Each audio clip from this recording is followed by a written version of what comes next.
महाराष्ट्र माहिती तंत्रज्ञान सहायता केंद्र यांच्या संयुक्त विद्यमाने सुरू असणारा आपला करिअर कट्टा उपक्रम।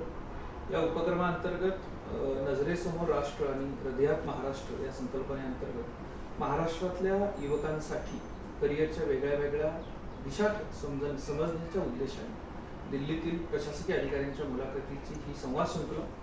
यामध्ये आज आपल्यासोबत आहे सन्माननीय सतीश जाधव सर आपलं स्वागत करतो मी मनोपूर्वक कार्यक्रमामध्ये। आणि त्याचबरोबर आज आपल्यासोबत करिअर कट्ट्याचे करिअर संस्थेच्या पदाधिकाऱ्याचे सर्व पदाधिकारी आहेत। सर आपण सुरुवात करायची मुलाखतीला आपण सर कोल्हापूर ते दिल्ली हा आपला प्रवास आहे। या दरम्यान आपण राज्यात वेगळ्या ठिकाणी सेवा देखील केलेली आहे।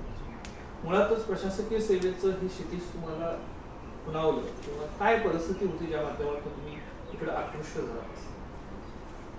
साधारणपणे मी ज्यावेळी शाळेत होतो माझे काका PSI होते, तर माझ्या वडिलांची इच्छा होती की मी PSI व्हावं। मी ज्यावेळी 10वी 11वी किंवा 12वी माझं ग्रॅज्युएशन होत असताना माझ्या मनावर ते बिंबवलं गेलं होतं की मला पोलीस सेवेत जायचं आहे। पण मी ज्यावेळी ग्रॅज्युएशनच्या लास्ट इयरमध्ये होतो त्यावेळी कोल्हापुरातून आनंद पाटील सर, विश्वास सांगरे पाटील सर आणि हेमंत निंबाळकर सर यांचं ज्यावेळी UPSCतून सिलेक्शन झालं त्याच्या सत्कार समारंभाला मी राजगुरू कॉलेजमध्ये गेलेलो होतो। त्यावेळी मनात पाल चुकली की जर PSI व्हायचं असेल तरी पण स्टडी करावीच लागेल आणि जर UPSC करायचं असेल तरी स्टडी करायचं आहे। तर मला एक थोडीशी मोठी झेप का नाही घेतली जावी। तर मला अजूनही आठवतंय प्रखरतेनं हेमंत निंबाळकर सरांचं जे भाषण होतं त्यानं मी जास्त प्रभावित झालेलो होतो आणि त्यावेळी असं ठरवलं की आपण प्रशासकीय सेवेत जायला हरकत नाही। तर ती बीज जे माझ्या वडिलांनी माझ्या मनामध्ये जे बिंबवलेलं होतं त्याला अंकुर जो आहे तो 1999 साली विश्वास सांगरे पाटील सर, आनंद पाटील सर आणि हेमंत निंबाळकर सर ज्यावेळी सेवेत आले त्यावेळी तो अंकुर फुटला की बाबा ठीक आहे आपण सेवेत गेलं पाहिजे। सर कोल्हापूर सारख्या ठिकाणी तुम्ही सांगितलं की अंकुर फुटला, माहिती मिळाली सगळी त्याच्यावर, पण रेफरन्सेस किंवा त्याविषयीचे पुढचे क्लासेस, पुढची माहिती या सगळ्याचं पोषक वातावरण तुम्ही तयारी करत असताना होतं का? नाही, तसं बघायला गेलं तर कोल्हापूरला एक SIC नावाची इन्स्टिट्यूट आहे, IAS ट्रेनिंग सेंटर म्हणतात त्याला। पण मी ज्यावेळी कॉलेजमध्ये होतो त्यावेळी फारसा एवढा म्हणजे माहितीची देवाणघेवाण नव्हती। मला आठवते मला ज्यावेळी तयारी मी चालू केली सरांचा सत्कार समारंभ झाल्यानंतर मी धडपडत होतो की एक्झॅक्ट म्हणजे इन्फॉर्मेशन मिळत नव्हती। तर मी त्यावेळी जी लोक झालेली होती म्हणजे मला वैभव आगरकर सरांचं पण एक नाव आवर्जून सांगायचं वाटते। मी सरांना त्यांच्या घरी भेटायला गेलो होतो, सरांनी मला लिस्ट दिलेली होती की जनरल स्टडीज म्हणजे एक तर त्यांनी मला पूर्ण सांगितलं पहिला की ह्या परीक्षेचं स्वरूप काय आहे आणि त्यांनी पुस्तकांची लिस्ट दिलेली होती, पण ती पुस्तकं कोल्हापूरमध्ये अवेलेबलच नव्हते। तर मला ती पुस्तकं दिल्लीवरूनच मागवावी लागलेली होती, तर मी ती पोस्टानं पुस्तक मागवलेले होते। आणि त्याच्यानंतर एक 4-5 महिने स्टडी केल्यानंतर मला वाटलं की कोल्हापूरमध्ये तर तसंही जास्त वातावरण चांगलं नाही आहे, तर आपल्याला कोल्हापूर सोडलं पाहिजे। तर मग मी कोल्हापूर सोडून डायरेक्ट आमचा त्या वडिलांचा बिझनेस दूधचा होता, वडिलांच्या इथं दिल्लीमध्ये मित्र होते तर त्यांना कॉन्टॅक्ट केलं। परिस्थिती एवढी अशी वेगळी होती की माझ्याबरोबरचे सगळे मुलं हॉस्टेलला राहायचे आणि मी वडिलांच्या मित्रांचं जे स्क्रॅपचं दुकान होतं ते खाली स्क्रॅपचं दुकान होतं, वरती त्यांचं ऑफिस होतं, म्हणजे जेमतेम मी माझं ते ऑफिसचं टेबल आहे एवढंच मी त्याच्यामध्ये दिवसभर क्लासमध्ये रात्री तिथं अभ्यास करायचो। 5-6 महिने मी दिल्लीमध्ये काढले आणि परत मी मुंबईला गेलो। मी SICला 2001ची परीक्षा दिली, SICला 2001ला होता आणि त्यानंतर 1 वर्ष पॅरासाईट होतो। माझे 2 अटेम्प्ट तसे गेल्यानंतर परत मी ब्रेक घेतला, मी पुण्यात आलो आणि मग पुण्यात अभ्यास केला आणि मग त्याच्यानंतरच्या अटेम्प्टमध्ये पुण्यात असल्यानंतर मग सिलेक्शन झालं। पुण्यात येणाऱ्या प्रत्येक विद्यार्थ्यासाठी जयकर लायब्ररीचं असं वेगळं नातं असतं, तर तिथे तुम्हाला जाण्याचा, भेटण्याचा, ग्रुपचा असा काही योग आला? नाही, मला जयकरचा योग नाही आला। त्याचं कारण असं होतं की एकतर मी कोल्हापुरातून पुण्याला म्हणजे बॉम्बेतून पुण्याला परत शिफ्ट झाल्यानंतर माझं तसंही कुणाशीच कोल्हापूरच्या बाहेर कधी माझा संपर्क नव्हता, त्यामुळे मला ॲक्च्युली माहीत नव्हतं काय। मी तर ते पाषाण रोडच्या बॅक साईडला एक वसाहत होती बाणेरच्या पलीकडं, माझ्या मित्राचा फ्लॅट होता, म्हणजे ती पण बिल्डिंग आमची नाही, मी तिथं राहून आम्ही अभ्यास केला। मी कुठलीही लायब्ररी जॉईन केली नव्हती आणि शेवटच्या आठवड्यात जर माझ्याकडे पैसे नव्हते तर मला विवेक कुलकर्णी सरांनी लायब्ररीचा जॉब दिलेला होता, तर मी ज्ञान प्रबोधिनीत ॲज अ लायब्ररियन म्हणून काम केलं आणि परत जी आमची रूम होती तिथंच मी अभ्यास करायचो। तर मला ह्या पूर्ण माझ्या 3-4-5 वर्षाच्या त्या ह्याच्यामध्ये मी कुठली लायब्ररी जॉईन नाही केली. मी सेल्फ स्टडीवर जास्त भर दिला आणि माझे जे मित्र होते आम्ही ग्रुपमध्ये बसून अभ्यास केला. त्यामुळे मला वाटते की मला यश जास्त मिळेल, कारण माझ्या मित्रांची मला खूप चांगली साथ होती त्याच्यामध्ये. ग्रुपमधली किती मंडळी सक्सेस झाली सर तुमच्याबरोबर? मी एकटाच झालो की खूप म्हणजे वाईट वाटते सांगायला, पण जसं आता एक्झाम्पल घेतो म्हणून आमच्या कॉलेजमध्ये सुद्धा जे तयारी करत होते त्यांच्यापैकी, किंवा कोल्हापूरमध्ये अजून एक गोष्ट मी विसरलोय, स्पर्धा परीक्षा केंद्र पण होतं विवेकानंद कॉलेजच्या बॅक साईडला. तर मी 12वी नंतर ग्रॅज्युएशन कम्प्लीट होईपर्यंत मी दररोज संध्याकाळी 1 तास जायचा प्रयत्न केला शक्यतो, कारण मला शेताकडे वगैरे पण जायला लागेल, त्यामुळे पूर्ण फुल फ्लेज अशी लायब्ररीमध्ये केली नाही. आपल्या अभ्यासाच्या वेळेमध्ये काही मित्र मिळून तुम्ही एकत्र अभ्यास करत असाल सर, आणि त्यातनं तुम्ही यश मिळवलं. तर त्यांच्या न होण्याच्या कारणापेक्षा तुम्ही होण्यामध्ये काय कारण झालं, म्हणजे तुमची शिस्त किंवा अभ्यासाची वेगळी पद्धत? मला वाटतं कन्सिस्टन्सी आणि हार्डवर्क ह्या 2 गोष्टी खूप महत्त्वाच्या आहेत. म्हणजे माझं SIC मधलं जो जे टाइम टेबल होतं ना, मी सकाळी म्हणजे ते 1.5 वर्षाचा जे माझा पिरियड होता त्याच्यामध्ये मी अगदी 6 वाजता उठून अभ्यासाला बसायचं, म्हणजे बसायचं 6 वाजता उठणे, अभ्यासाला बसल्यानंतर 9च्या आसपास 10 मिनिटाचा ब्रेक घेऊन चहा घेणे, त्यानंतर डायरेक्ट जेवणाच्या वेळेस उठणे, परत अर्धा तास जेवण म्हणजे बसल्यानंतर पुन्हा 4:30-5 वाजता चहासाठी उठायचं, परत 5:30-6ला बसले की रात्री जेवणाला उठायचं आणि प्रत्येक तासभर असं म्हणजे कन्सिस्टंटली तुम्हाला 8 ते 10 किंवा 10 ते 12 तासाचा अभ्यासाचा जो तुमची हार्डवर्क आहे ना, तुम्हाला 1-1.5 वर्ष तर जर तुम्हाला फुल फ्लेज निघायचं असेल तर मला वाटतं की तेवढं 1-1.5 वर्ष कन्सिस्टंटली लोकांनी हार्डवर्क केलंच पाहिजे. तरच काय होतं की तुम्ही सक्सेसच्या अगदी जवळ जाता असं मला वाटतं. म्हणजे कन्व्हर्जन रेट त्याच्यानंतर सुद्धा अजून बऱ्याच गोष्टी आहेत. हे तर फक्त प्रिलिम्स आणि मेन्सच्या अभ्यासाचं मी सांगितलं, पण टप्पा कसा आहे की मेन्स झाल्यानंतर सुद्धा तुम्हाला इंटरव्ह्यूसाठी पण तयारी करायची असते. त्याच्यामध्ये मी आवर्जून सांगू इच्छितोय की मी आत्ता जेवढं इंग्लिश बोलतो ह्याच्या 1% सुद्धा मला इंटरव्ह्यूसाठी बोलता येत नव्हतं. डिस्पाईट द फॅक्ट की मी इंग्लिश मिडियमचा विद्यार्थी होतो. माझं ग्रॅज्युएशनमध्ये सुद्धा इंग्लिश मिडियममधूनच मी परीक्षा दिलेली होती, पण कंटिन्युअसली 5 सेंटेन्स सुद्धा मला इंग्लिशमध्ये बोलता येत नव्हतं. मी माझा मेन्सचा रिझल्ट लागायच्या अगोदर मला वाटलं की बहुतेक मी क्लिअर होईल, तर मी बापट सरांचे क्लासेस लावलेले पुण्यामध्ये. मला अक्षरशः माझ्याबरोबर जे लोक होते त्यांनी वेड्यात काढलेलं होतं की असं कोणी हे होत नाही, पण त्याचा फायदा मला इंटरव्ह्यू एवढाच झाला की ॲटलिस्ट एक कॉन्फिडन्स होता, आणि ज्या कॉन्फिडन्सनं मी इंटरव्ह्यू बोर्डापुढे गेलो आणि मी जे काय प्रेझेंट केलं स्वतःला, त्याच्यामधून कदाचित त्या बोर्डाला वाटला असेल की बाबा हा एक सुटेबल कॅन्डिडेट आहे. डिस्पाईट रुरल बॅकग्राऊंड काही का असेना, पण इंग्लिशमध्ये तो स्वतः कम्युनिकेट करू शकतो. तर इट्स नॉट लाईक की फक्त तुम्हाला लिहिण्यामध्येच तुम्ही तरबेज पाहिजे. सरकारी नोकरीमध्ये यायचं असेल तर हार्डवर्क आणि ह्याच्याबरोबर तुम्ही पॉझिटिव्हली कुठल्या गोष्टी कशा कन्व्हिन्स करता ते तुम्हाला आलंच पाहिजे. आणि ॲडमिनिस्ट्रेशननुसार काम करताना कसं प्रत्येक वेळी सिच्युएशन हा वेगळ्या असतात. दर दिवशी तुम्हाला एक वेगळ्या प्रॉब्लेमला सॉल्व्ह करायचा असतं. तर महाराष्ट्रामध्ये SIC सारख्या 6 ठिकाणी संस्था आहेत. हो. आणि तुम्ही तो सगळा प्रवास बघितला, म्हणजे शहरात अभ्यास केला, पुण्यामध्ये केला, मुंबईमध्ये केला, दिल्लीमध्ये काही काळ आपण काढलेला आहे. आणि आता बदललेली परिस्थिती म्हणजे इंटरनेटचा वापर वाढला आहे, मोबाईलवर सगळ्या गोष्टी उपलब्ध आहेत, रेफरन्सेस उपलब्ध आहेत. तर या वेळेला आपली जी महाराष्ट्रातली तरुण आहे त्याला आपलं काय सजेशन आहे, म्हणजे दिल्लीत येणं गरजेचंच आहे असं वाटतं का? एक तुम्ही सेल्फ स्टडीमधून पुढे आलेला आहात, त्या वातावरणामध्ये आता प्रायव्हेट कोचिंग किती महत्वाची वाटतं?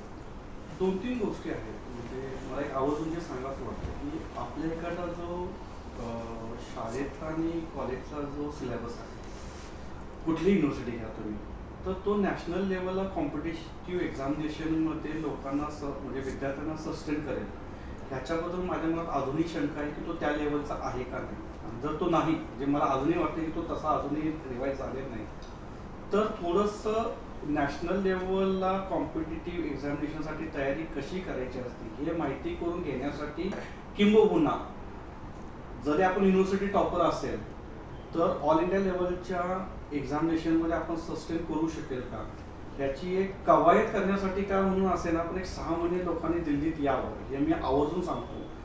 म्हणजे त्याच्याशिवाय गत्यंतर नाही.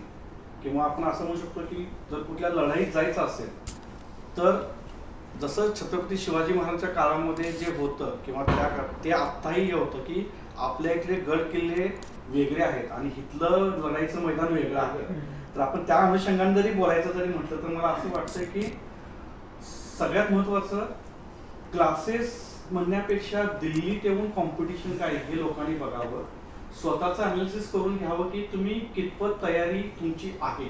जर तुम्हाला वाटत असेल इथं प्रॅक्टिस टेस्ट भरपूर असतात, त्या देऊन किंवा तुम्ही सस्टेन करू शकता, then you can go for self study.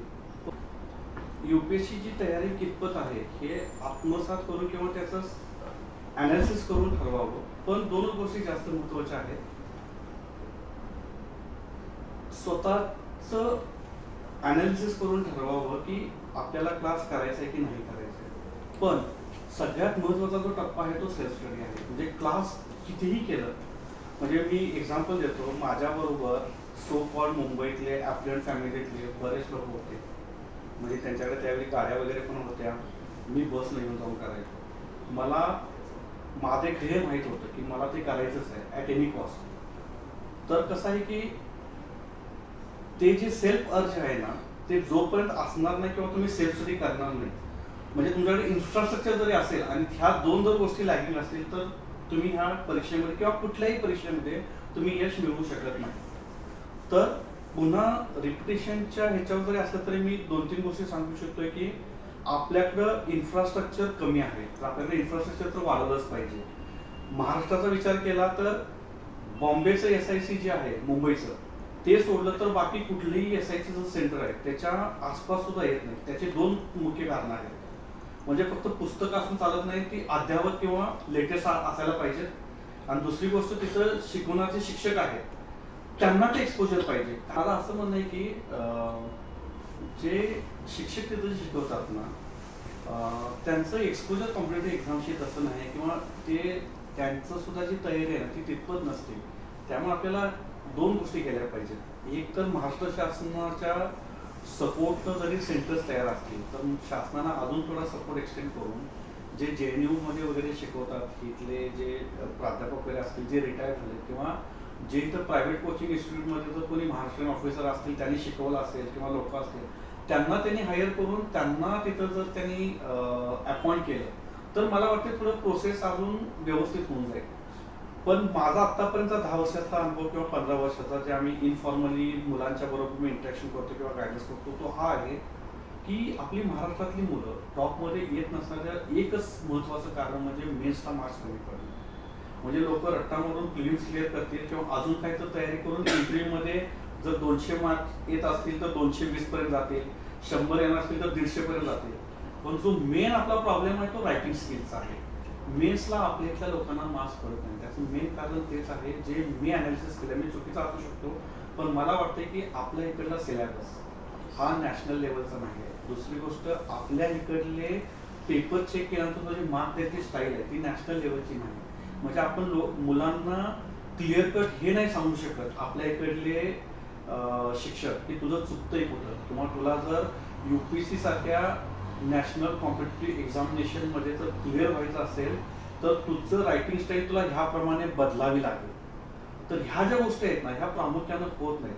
त्याच्यामध्ये दुसरा पार्ट असा पण होऊ शकतो की समजा आपल्या इकडले जे शिक्षक आहेत त्यांना एक्सपोजरसाठी दिल्लीमध्ये आणून बसवावं 6 महिने, त्यांना इथल्या वेगवेगळ्या क्लासमध्ये ना ॲज अ स्टुडंट त्यांना पाठवून येण्यात यावं बाबा तुम्ही बघा काय शिकवलं जातं, काय स्टडी कशी केली जाते किंवा इथले लोक जे पेपर चेक करतात ते कशा प्रकारे करतात त्यांना एक्सपोजर द्यावं. मग त्यांना पुन्हा जर सेकंड पाठवलं मग मला वाटतं की ती सायकल चेंज होऊ शकते. असा काहीतरी वेगळा प्रयोग केला पाहिजे. जे आत्ता एक्झिस्टिंग आहे त्याच्यामध्ये तुम्ही इन्फ्रास्ट्रक्चर किती वाढा. आता ह्याच्यामध्ये 2 गोष्टी येतात. आता ऑनलाईन सुद्धा मटेरियल बरंचसं अवेलेबल आहे. पण मला एकच गोष्ट सांगू शकतो की मुलांना हे समजलं पाहिजे की आपण काय नाही वाचायला पाहिजे. प्रॉब्लेम कसा आहे की DD बसू वाचून जर कुठला विद्यार्थी पॉलिटिकल सायन्स घ्यायचं म्हटलं तो 3रा चॅप्टर आहे फंडामेंटल राईट, त्याच्या पुढे DD बसू तो वाचूच शकत नाही. कारण का पहिला टॉपिक झाला, दुसरा 3रा टॉपिक वाचून 4थ्याला डायरेक्टिव्ह प्रिन्सिपल जायच्या अगोदर पहिल्या टॉपिक मध्ये काय तो विसरून जातो. तर काय वाचलं पाहिजे आणि कसं वाचलं पाहिजे हे महत्वाचं आहे. आपल्याकडं ती जी हे आहे ना पाहिजे ती लोक क्रॉस करत नाही. म्हणजे मला हेच सांगायचं आहे की फक्त NCERT वाचून पांडुरंग पोळे साहेबांसारखा माणूस जर IAS होऊ शकतो तर कुठलाही विद्यार्थी त्यांच्या लेवलला जाऊन विचार करून होऊ शकतं. म्हणजे तुम्ही अर्धी ट्रॉली भरून पुस्तकं वाचणं आणि एखाद्या टेबलावरून आपली एवढेच पुस्तकं वाचून होऊ शकतं. त्यामुळे क्वालिटी रिडिंग किंवा क्वालिटी अनालिसिस किंवा तुम्ही किती वाचलं तर त्याला रिप्रोड्यूस तुम्ही करून देऊ शकता, ही जोपर्यंत कला तुमच्या अंगात येत नाही तोपर्यंत कॉम्पिटेटिव्ह एक्झाममध्ये तुम्हाला तुमचं यश तुम्ही प्राप्त करू शकत नाही. मी या मताचा आहे. म्हणजे बाकीचे जे ऑफिसर आहेत त्यांच्या अनुभवाप्रमाणे वेगळ्या गोष्टी सांगू शकतील. आता कसं होतं, आमच्या वेळी जी उत्तरपत्रिका होती ती अनलिमिटेड होती आणि तुम्ही कुठलाही प्रश्न कधीही चालू करू शकता सगळं. म्हणजे आमची स्ट्रॅटेजी असते, तुम्हाला जे बेस्ट येते ते पहिला लिहा, जे येत नाही ते सगळ्यात शेवटी लिहा. पण आजकाल ते बहुतेक प्रिंटेड येतं की फर्स्ट क्वेश्चन, सेकंड क्वेश्चन, आणि ते तुम्हाला त्याच ह्याच्यामध्ये जावं. आता त्याच्यामध्ये प्रॉब्लेम काय आहे की तुम्ही सिक्वेन्स बदलू शकत नाही. पण त्याच्यामध्ये चांगली गोष्ट तुम्ही करू शकता की तुम्हाला लिमिटेड स्पेस माहित आहे.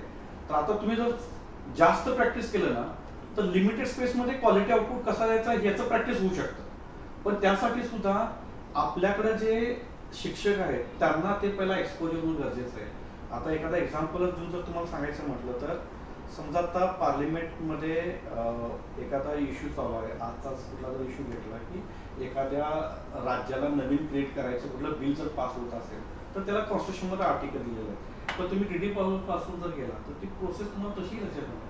साधी सोपी पुस्तक म्हणजे आवर कॉन्स्टिट्यूशन आहे सुभाष कश्यप, ते एवढं छोटं पुस्तक आहे. ते जर तुम्ही व्यवस्थित वाचलं तुम्हाला रट्टा मारायची पण गरज नाही. तर त्याच्यात दोन गोष्टी आहेत. एक्झॅक्टली आपल्याला मुलांना समजलं पाहिजे की प्रश्न काय. आपल्याला प्रॉब्लेम काय होतो मध्ये काय, जसं मी केलेलं होतं, तुम्ही क्वेश्चन पेपर बघून मुलांनी हे समजून घेतलं पाहिजे की एक्सप्लेन म्हटल्यानंतर काय लिहायचं, क्रिटिकली एक्झामिन म्हटल्यानंतर काय लिहायचं, किंवा नुसतं एक्झामिन असेल तर काय लिहायचं, आणि एक्सप्लेन म्हणून असेल तर काय लिहायचं. तुम्हाला हा शब्दशः आज डिक्शनरी जोपर्यंत तुम्ही आत्मसात करून घेणार नाही, म्हणजे क्रिटिकली एक्झामिनेशन मध्ये तो क्वेश्चन असतो त्याच्यामध्ये तुम्ही एखादा कुठलं तर पानिपतचं वॉर याच्यावर थर्ड बॅटल ऑफ पानिपत समजून घ्या, तर त्याला क्रिटिकली एक्झामिन करायचं आहे. तर तुम्ही एक्झामिनेशन करणार त्याचं, पण तुम्हाला त्याचं क्रिटिसिझम पण करायचं आहे. म्हणजे पुस्तकात तर हे लिहिलेलंच आहे, त्याची कारणं काय आहेत आणि आपण मराठ्याने थर्ड बॅटल ऑफ पानिपत हारली. पण क्रिटिकली एक्झामिनेशन करताना जर मराठ्यांनी वॉर टॅक्टिक्स बदलले असते तर ते जिंकला असतं तर अजून इतिहासाचा कोर्स कसा बदलला असता. म्हणजे हे जस्ट मी एक पॉईंट सांगतोय तुम्हाला. तर असं वेगवेगळ्या अँगल तुम्हाला विचार करता आला पाहिजे किंवा तसं तुम्हाला लिहिता आलं पाहिजे. आपल्याला काय होतं, प्रश्न वाचल्यानंतर लिहायला आणि संपवायची ही विद्यार्थ्याची मानसिकता असते. पण विचारले काय, आपण जोपर्यंत ते बदलणार नाही ना, म्हणजे ती विचारशैली जोपर्यंत बदलत नाही तोपर्यंत मार्क्स मिळत नाही. आणि हे सांगणारं आवर्जून कोणतरी मुलांना पाहिजे. म्हणजे एक्झामिनेशन घेऊन फक्त त्याच्यावर त्याचा रिप्लाय करून किंवा तुमचा पेपर चेक करून बाबा तुला एवढेच पडतील तेवढेच पडतील असं सांगणं, तेवढे केल्यानंतर मुलांना मार्क्स नाहीत भेटत. तर मला हे सांगायचं होतं की समजा एखाद्या पेपरमध्ये 25 क्वेश्चन असतात असं मानून चालू आपण. जर तुम्हाला 6 क्वालिफाईंग पेपर आहेत तर 25 ते 150 प्रश्न तुम्हाला लिहायचे आहेत. प्रत्येक प्रश्नात तुम्हाला 1 मार्क जरी कमी पडला तर 150 प्रश्नामध्ये तुम्ही 150 मार्क्स पाठीमागे राहता. आणि 150 मार्कामध्ये either you are in to top brass of the service किंवा तुम्ही त्या ह्याच्या बाहेर असता. तर माझं सांगण्याचं तात्पर्य आहे की UPSC लिहिताना किंवा कुठलीही कॉम्पिटेटिव्ह एक्झाम लिहिताना प्रत्येक मार्क इम्पॉर्टंट असतो. आणि त्या 3 तासामध्ये म्हणजे तुम्ही वर्षभर अभ्यास करा किंवा नाही करा, त्या 3 तासाचा तुमचा आउटपुट असा पाहिजे, एक जरी मार्क एक्स्ट्रा मिळत असेल तर तुम्हाला तुमची जी इमॅजिनेशन पॉवर आहे ती स्ट्रेच करून तो 1 मार्क एक्स्ट्रा कसा मिळेल याच्याकडे लक्ष केंद्रित केलं पाहिजे. आपल्याला काय होतं की पेपर संपवायच्या ह्याच्यामध्ये असतात, मार्क्स मिळू शकत नाही. तर ती स्ट्रॅटेजी तशी चेंज केली की पेपर संपवण्यापेक्षा तुम्हाला मॅक्झिमम मार्क्स कसं मिळतील. म्हणजे कमी शब्दात लिहून पूर्ण पॉईंट कव्हर झाले तरी चांगले मार्क्स मिळतात.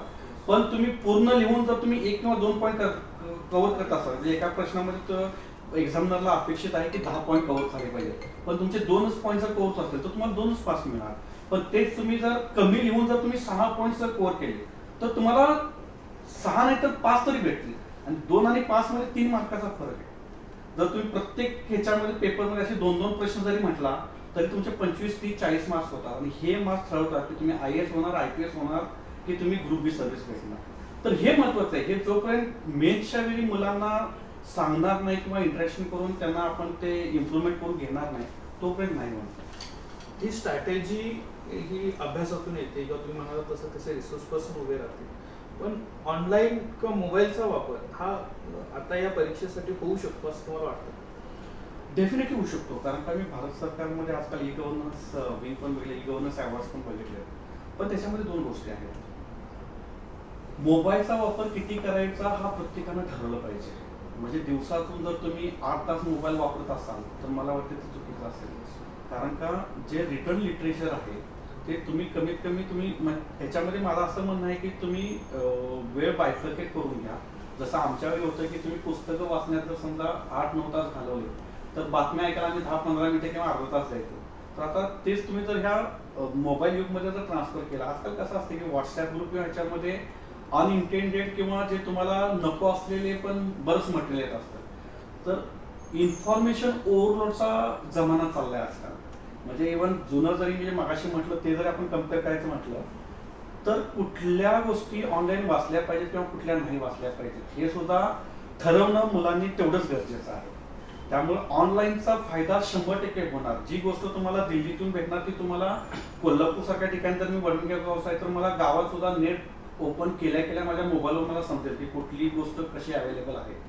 पण कसं आहे की जास्त गोष्टी डाउनलोड करून ठेवून त्या रिव्हिजन पण झाल्या पाहिजेत. ऑनलाईनचा एकच प्रॉब्लेम आहे की तुम्हाला रिवाइज करायला ना खूप कुशामत करावं लागेल त्याच्यामध्ये. कारण का तुमचं एकदा जर तुम्ही तो व्हिडिओ बघितला तर तो पुन्हा तुम्ही तो तुमच्या हिस्ट्रीमध्ये ठेवणार की डाउनलोड करून ठेवणार की पुन्हा तुम्ही परत कधी ऐकणार ह्याचा सिक्वेन्स नसतो. तुम्ही ज्यावेळी पुस्तकं वाचता तुम्हाला माहित आहे की ह्या 1 महिन्यामध्ये मी एवढी पुस्तकं वाचलेत आणि ह्यातलं मला हे टॉपिक असा रिवाइज करायचा आहे. तेच जर तुम्ही मोबाईलच्या युगामध्ये जर तुम्ही तेवढं सिस्टमटाईज करून जर स्ट्रॅटेजी हे केली की मी ह्या पूर्ण आठवड्यामध्ये किंवा महिन्यामध्ये हे 10 व्हिडिओज बघणार आहेत आणि ह्या 10 व्हिडिओच्या बाहेर मी दुसरं काही बघणार नाही किंवा ह्या मटेरियल जे आहे ऑनलाईन अवेलेबल न्यूजपेपर आर्टिकल असेल किंवा काय पण ते तुम्ही डाउनलोड करून एखाद्या ठिकाणी ठेवलं आणि त्याचं जर रिव्हिजन केलं तर त्याचा फायदा आहे. फायदा निश्चित आहे पण त्याच्यामध्ये सुद्धा ओव्हर इन्फॉर्मेशनचा ड्रॉबॅक असेल. रिव्हिजन नाही केलं तर ते कसं पुढचं पार्ट मागचं सपाटावरची कन्सेप्ट करणार ती त्याच्यामध्ये पण होऊ शकते. तर त्यामुळे तो बॅलन्स फाईन बॅलन्स आहे तो करता आला तर ट्रॅडिशनल मटेरियल प्लस सध्याचे जे ऑनलाईन मटेरियल अवेलेबल आहे ह्या दोन्हीची सांगड घालून तुम्ही व्यवस्थित करू शकता. नक्कीच सर. अभ्यास आणि अभ्यासाची स्ट्रॅटेजी याच्याविषयी आपण बोललो, चांगल्या पद्धतीने तुम्ही मार्गदर्शन दिलेलंच आहे. एकूण महाराष्ट्राची लोकसंख्या आणि महाराष्ट्रामध्ये आज 15 ते 16 लाख विद्यार्थी वेगवेगळ्या स्पर्धा परीक्षेची तयारी करतात. UPSC असेल किंवा UPSC असेल सगळीकडेच बघितलं तर अपॉर्च्युनिटी फार कमी आहे. तर तयारीच्या कालावधीमध्ये प्लॅन बी काय असावा, कसा असावा असं आपल्याला वाटतं? एखादं त्याचं चांगलं उदाहरण सांगता येईल? याच्यामध्ये 2 गोष्टी आहेत मी सांगतो. जर आता तुमचं एज्युकेशन बॅकग्राऊंड काय आहे त्याच्यावर तुमचा प्लॅन बी ठरतो.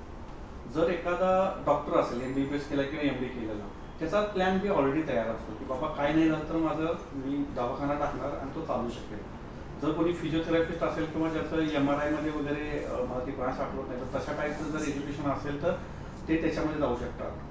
जर ॲडव्होकेट असेल कोणी तर त्याचं काय नाही झालं तर तो लॉ करू शकतो. एखादा चांगला चार्टर्ड अकाउंटंट असेल तो त्याचे चार्टर्ड अकाउंटंट फर्म पण चालू करू शकतो. पण माझ्यासारखा BA केलेला विद्यार्थी ज्यानं हिस्ट्रीमध्ये ग्रॅज्युएशन केलेलं होतं माझ्याकडे प्लॅन बी काहीच नव्हतं. माझ्याकडे म्हणजे मला आत्ता विचार म्हणजे तुम्ही प्रश्न विचारा म्हणजे मी बॅक एंडनं विचार करतोय की माझा प्लॅन बी काय होता तर माझ्याकडे प्लॅन बी काहीच नव्हता. म्हणजे मला गावाकडे जाऊन शेती करण्याशिवाय माझ्याकडे दुसरा पर्याय नव्हता.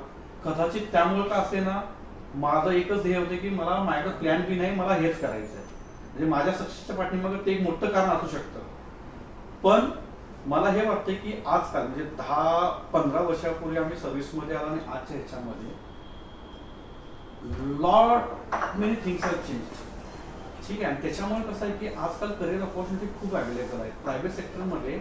जसं आता जरी 1991ला इकॉनॉमी ओपन झालेली होती पण खऱ्या अर्थानं इकॉनॉमी जी ओपन झाली ती मला वाटते की 2010 नंतर 14 नंतर किंवा आता जे स्टेप्स होतात ना म्हणजे त्यावेळी ऑप्शन्स लिमिट होते. आता कसं आहे की ग्लोबल एक्सपोजर आहे, एव्हिएशन इंडस्ट्री आहे, डिफेन्समध्ये आजकाल मेक इन इंडियामध्ये बऱ्याचशा सरकारने स्कीम्स आलेत त्यामुळे डिफेन्स प्रोडक्शनमध्ये आहे.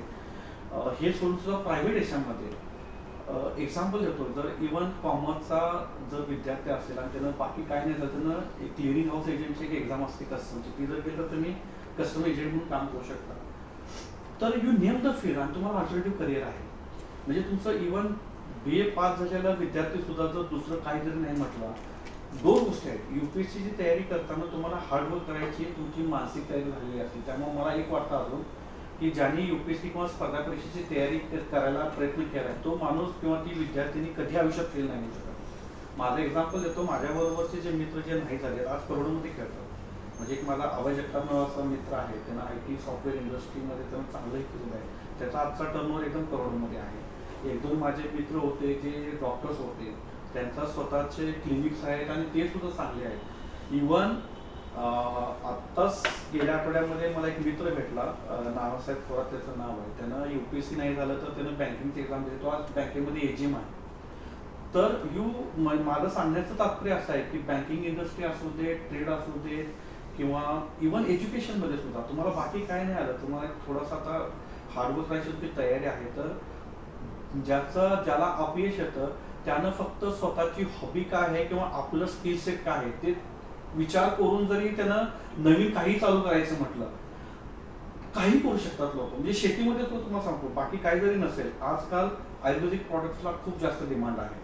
आजकाल ऑर्गॅनिक फार्मिंगला सुद्धा डिमांड आहे, पण त्याच्यामध्ये खूप कष्ट लागतं. त्यामुळे आजकाल कसं आहे, कोल्हापूरकडे ऊसाशिवाय दुसरी शेती घेत नाहीत. पण असा कुठला विद्यार्थी असेल ज्याच्याकडे थोडीफार शेती असेल, त्यांचा विचार केला की बाकी काही नसेल तर मी पहिला माझ्या इथं थोडंफार विचार करून त्याचा सुरू करणार, पण मी कॉन्ट्रॅक्ट फार्मिंग जाऊ शकतो. तो ज्याचं 5-5, 10-10 गुंठ जमीन आहे, असे 50 शेतकऱ्यांना एकत्र करून 5-10 एकरचा स्वतःचा प्लॉट तयार करून तो त्याच्यावर सुद्धा पुढे जाऊ शकतो. म्हणजे माझं सांगण्याचं तात्पर्य असं आहे की म्हणजे फक्त आजकाल कष्ट करायची तयारी पाहिजे, तुम्ही कुठल्याही फील्डमध्ये एक्सेल करू शकता. त्यामुळं माझं एकच विनंती असेल, जे सगळे लोक स्पर्धा परीक्षा तयारी करतात, की स्पर्धा परीक्षा हा तुमचा पहिला ऑप्शन असलाच पाहिजे, पण पॅरलली तुम्ही प्लॅन B हा ठेवला पाहिजे, depending upon your interest, your educational background. Plus जर तुम्हाला असं वाटलं की बाबा ह्या वर्षी बजेटमध्ये सरकारने एक नवीन कुठली स्कीम जाहीर केलेली आहे, बाकी काही नाही, पण ह्या फील्डमध्ये आणि ह्या स्कीमच्या अंडर पुढल्या 10 वर्षामध्ये काय तर प्रोग्रेस होतो, तुम्ही त्या फील्डमध्ये एंटर करा. आय कांट से की म्हणजे एखादी कुठली गोष्ट असेल, पण आजकाल कन्सल्टन्सी आहे. म्हणजे इव्हन सिनियर IAS ऑफिसर सुद्धा रिटायरमेंट करतात, KPMG किंवा EY मध्ये सुद्धा जाऊन करोड रुपयाचं पॅकेज घेतात.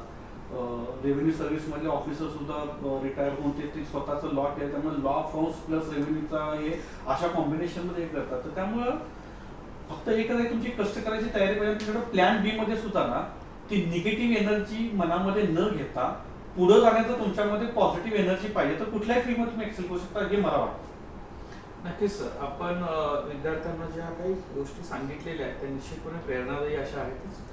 एक प्रश्न असा की 15 वर्षाची आपली सर्व्हिस आहे, या 15 वर्षाच्या सर्व्हिसमध्ये काही माइलस्टोन्स किंवा हे वर्किंग कसं चालतं याच्याविषयी आपण काय सांगू शकाल? बेसिकली आमचे अकाउंट्स आणि फायनान्स रिलेटेड जॉब असल्यामुळे ना, म्हणजे भारत सरकारमध्ये आम्ही बजेटिंग बघतो. बजेट झाल्यानंतर एक्सपेंडिचर ज्यावेळी होतात कुठल्याही स्कीमच्या अंडर, तर त्याच्यामध्ये पेमेंट रिलेटेड ज्या गोष्टी आहेत की पेमेंट केल्यानंतर अकाउंटिंग करणं आणि त्याच्यानंतर इंटरनल ऑडिट हा आमचा मेन एरिया आहे. पण माझ्या ह्या पूर्ण 15 वर्षाच्या करिअरमध्ये जर तुम्ही तशा जर गोष्टी विचारल्या तर आमचा main forte accounts, finance, payment आणि अकाउंट रिलेटेड आहे. पण मला ज्या पोस्टिंग भेटलेल्या होत्या त्याच्याप्रमाणे मेजर माइलस्टोन जर तुम्हाला सांगायचं असेल तर माझं पहिलं पोस्टिंग होतं करन्सी नोटरीज नाशिक, ज्याच्यामध्ये आपण करन्सी ट्रेड होते. तर तिथं माझा role advisor to government of India असा होता. तर त्यामध्ये कसं होतं की त्या फॅक्टरीमध्ये काम करताना फायनान्सच्या अँगलनं रिडक्शन ऑफ वेस्टेज हा पॉईंट एक खूप महत्त्वाचा होता. तर माझ्या त्या पिरियडमध्ये मी वेस्टेज रिडक्शन करणं किंवा प्रोसेस रिजनिंग करून एफिशियन्सी कशी आणता येईल फायनान्स अँगलनं ते इनपुट देऊन मी काम केलं. पण ज्यावेळी भारत सरकारमध्ये इथं आलो त्यावेळी न्यू पेन्शन स्कीम नुकतीच लॉन्च झालेली होती. तर त्यामुळे न्यू पेन्शन स्कीममध्ये इनिशियल स्टेजला त्याला स्टॅबिलाइज करण्यामध्ये माझा रोल होता. त्याच्यानंतर मी ज्यावेळी ह्याच्यामध्ये होतो डिपार्टमेंट ऑफ इंडस्ट्रियल प्रमोशनमध्ये DPIIT तर त्यावेळी मी मेक इंडियाचं एक कॅम्पेन झालेलं होतं इनिशियली स्टार्ट. तर त्यावेळी मी नॉडल ऑफिसर म्हणून एक कॉन्फरन्स झाली होती मुंबईला. बाकी हे जे DBT आत्ता चालू आहे त्याच्यामध्ये माझा इम्पॉर्टंट रोल होता, ज्याच्यामध्ये मी महाराष्ट्र राज्याचा हेड राहिलेलो होतो. DBT चालू व्हायच्या अगोदर 2013-14 मध्ये. तर मी जवळजवळ महाराष्ट्रातल्या 21 डिस्ट्रिक्टमध्ये आणि कमीत कमी 50 ते 60 तालुक्यामध्ये मी स्वतः जाऊन बसून काम केलं होतं. मी त्याचप्रमाणे नॉडल ऑफिसर होतो गव्हर्नमेंट ऑफ गुजरातचा, पण गुजरात राज्याचा, आणि माझ्याकडे दमन अँड दीव पण होतं आणि गोवा पण काही दिवसासाठी होतं. तर हे डायरेक्ट बेनिफिट ट्रान्सफर जे आहे जे भारत सरकारनं आता चालू केलेलं आहे त्याच्यामध्ये इनिशियल स्टेजला आता त्या सिस्टमला नाव आहे पब्लिक फायनान्शियल मॅनेजमेंट सिस्टीम. म्हणजे DBT ऑनरेबल PM सरांनी फक्त बटन दाबलं आणि पैसे ट्रान्सफर होतात. त्याच्या पाठीमागची जी पूर्ण सिस्टीम आहे ती इंडियन सिव्हिल अकाउंट सर्व्हिसनं डिझाईन करून डेव्हलप केलेली आहे NICच्या मदतीने. त्यामुळे त्या इनिशियल फेजमध्ये मी काम केलं होतं. त्यामुळे मेजर माइलस्टोनमध्ये ते एक मला सांगावंसं वाटतं. प्लस मी ज्यावेळी डिपार्टमेंट ऑफ हेवी इंडस्ट्रीमध्ये होतो त्यावेळी माझ्याकडे ॲडिशनल चार्ज होता. एक नॅक्टिक नावाची गव्हर्नमेंट ऑफ इंडियाची ऑर्गनायझेशन आहे. तर त्याचं IRAI म्हणून पुण्याला पण एक रिजनल ऑफिस आहे. तर ज्याच्यामध्ये कुठलीही भारतामध्ये गाडी लॉन्च झाली तर त्याच्या अगोदर तर ट्रायल अँड टेस्टिंग होतं. तर हे जे सेंटर्स आहेत, आयकॅट आहे मानेसरला, एक सिल्चरला आहे, इंदोरला ट्रॅक आहे ज्याच्यामध्ये हाय स्पीडमध्ये गाड्या 100, 200, 500 किलोमीटरपर्यंत वेगानं असं पळवून ॲक्सिडेंट झाल्यानंतर काय इम्पॅक्ट होतो तर त्याचं स्टडी केले जातं. त्याच्यानंतर गाडीमध्ये सेफ्टी फीचर्स वगैरे इनपुट केले जातात. तर जरी मी फायनान्सचा मेन जॉब माझा असेल तरी पण अशा ठिकाणी काम केलं आहे की ज्याच्यामध्ये वेगवेगळ्या गव्हर्नमेंटच्या प्रोजेक्ट्समध्ये वेगळ्या अर्थानं इनपुट्स देऊन आपल्याला इफिशियन्सी कशी वाढवता येईल किंवा फायनान्शियल कॉस्ट किंवा वेस्टेज कसे कमी करता येतील किंवा जर गव्हर्नमेंटचे लोन्स लायबिलिटीज वगैरे असतील तर त्याला रिन्यू वेळेनं कसं कमी करून आपल्याला अर्थव्यवस्थेला चांगल्या प्रकारे पुश देता येईल ह्या गोष्टीला इनपुट देण्यामध्ये माझं खूप मोठं योगदान आहे असं मला वाटतं. नक्कीच सर, हे कोल्हापूरचा सुपुत्र आज दिल्लीमध्ये इतकं चांगल्या पद्धतीचं कर्तृत्व गाजवतो आणि आज आपण महाराष्ट्रातल्या विद्यार्थ्यांसाठी इतकं चांगलं मार्गदर्शन केलेलं आहे. आपण जो वेळ दिला त्याबद्दल ऑफिशियली आभार आपल्या योगिता चौधरी मॅडम मानतीलच. पण थांबत असताना एक प्रश्न पुन्हा शेवटचा विचारायचा वाटतो सर असा की सेवा किंवा उद्योग किंवा व्यवसाय हे जर तरुणांनी निवडायचं असेल तर कशाला प्राधान्य द्यावं आताच्या परिस्थितीत? आत्ताच्या परिस्थितीमध्ये मला वाटते तरुणांनी उद्योगाला प्राधान्य द्यावं. म्हणजे उद्योगातून तुम्ही स्वतःची प्रगती करून समाजाला नंतर त्या रिटर्न देताना तुम्ही सेवा करताच. म्हणजे मला ते वाटतं की अल्टिमेटली सेवा हा जो भाव आहे आपल्याकडं जे संत वाङ्मय आहे किंवा वारकरी संप्रदायाचा जो आपल्याकडं ठेवा आहे किंवा आपले जे परंपरानं छत्रपती शिवाजी महाराजांच्या पासून जे आपल्याकडे महाराष्ट्राला लाभलेली जी परंपरा आहे त्याच्यामधून सेवा हा अल्टिमेटच आहे. म्हणजे कुठल्याही ह्याच्यातून अल्टिमेटली तुम्ही सेवाच करायला पाहिजे. पण त्याचे वेगवेगळे पैलू असतात. म्हणजे कसं एखाद्या हिऱ्याला वेगवेगळे पैलू असतात तसं. म्हणजे तुम्ही प्रशासकीय सेवेतून सेवा करणं ही एक सेवा झालं. तुम्ही चांगला राजकारणी बनून पण समाजाची सेवा करू शकता आणि चांगला उद्योगपती बनूनही करू शकता. तर आपल्या देशाला अजून जर पुढे घेऊन जायचं असेल तर आपल्याला चांगले अधिकारी पण गरजेचे आहेत, चांगले पॉलिटिशियन पण गरजेचे आहेत आणि चांगले उद्योजक पण गरजेचे आहेत. तर मला वाटतंय डिपेंडिंग अपॉन स्वतःची अर्ज काय किंवा स्वतःचा कल कुठं आहे ते बघून, म्हणजे सगळे स्पर्धा परीक्षा देतात म्हणून स्पर्धा परीक्षेत सर्वांनी जावं हे मी सांगणार नाही. कारण का त्याच्यामध्ये नुकसान काय आहे की जर तुमचा कल नसेल तर आयुष्यातली जी उमेदीची वर्ष आहेत ना ती विनाकारण तुमची नष्ट होऊ शकतात. तर जर तुमचा कल असेल आणि तुम्हाला जर वाटत असेल की हा आपल्याकडं आपण ते करू शकतो तर नक्की प्रयत्न करा. पण कोणतं दुसरं करते म्हणून किंवा अजून कोणाचा तरी प्रेशर आहे म्हणून करू नका. जर तसं केलं तर दोन गोष्टी होतील. एक तर त्या स्वतःच्या मुलाचं किंवा मुलीचं आयुष्य चांगलं घडेल आणि त्यांनी वेळेवर जर ते ज्या क्षेत्रात जातात त्यात प्रगती केली तर फॅमिलीची, गावाची, जिल्ह्याचं सोडून देशाचं पण त्यातून प्रगती होते. कारण कसं होते जर अपयश पचवता जर नाही आलं तर आजकाल आपल्याला वाईट बातम्या पण बघायला ऐकायला भेटतात. तर मला असं वाटतं की तरुणांनी त्या गोष्टीकडे कल न घेता चांगला विचार करून आपल्याला पुढं कसं जाता येईल हे निश्चित ध्येय कसं गाठावं आणि मग अल्टिमेटली त्याचे जे कन्व्हर्जन ते सेवेमध्येच होणार आहे. नक्कीच सर, खूप खूप धन्यवाद. मी डॉक्टर योगिता चौधरी मॅडमांना विनंती करतो की या सेशनचा समारोप करावा. निश्चितच सर, सर्वप्रथम मनपूर्वक धन्यवाद आपले. करिअर कट्टाच्या अंतर्गत नजरेसमोर राष्ट्र, हृदयात महाराष्ट्र हे ब्रीदवाक्य घेऊन आमच्या महाराष्ट्रातील गल्लीतील मुलं थेट दिल्लीत पोचली आहेत तुमच्यासारख्या अधिकाऱ्यांच्या मुलाखती घेण्यासाठी. आणि या मुलाखतीच्या दरम्यान आपलं इतक्या व्यस्त शेड्यूलमधून सुद्धा आम्हाला तुम्ही वेळ दिलात. मुलाखतीच्या दरम्यान मार्गदर्शन करताना विद्यार्थ्यांनी तयारी कशी करावी आणि तयारी करताना लिखाण असेल किंवा साहित्य संग्रहण असेल, त्याचा अध्ययनाची पद्धत असेल, प्लान A, B या पद्धतीने आपण मार्गदर्शन केलं. या दरम्यान येणाऱ्या समस्या बरेच लोक सांगतात, पण या समस्यांवर नेमके उपाय काय तेही मुलाखतीच्या दरम्यान आपण विद्यार्थ्यांना सांगितले. निश्चितच जी विद्यार्थी मुलाखत नंतर बघणार आहेत किंवा बघत आहेत त्या विद्यार्थ्यांना आपल्या मार्गदर्शनाचा फायदा होईल.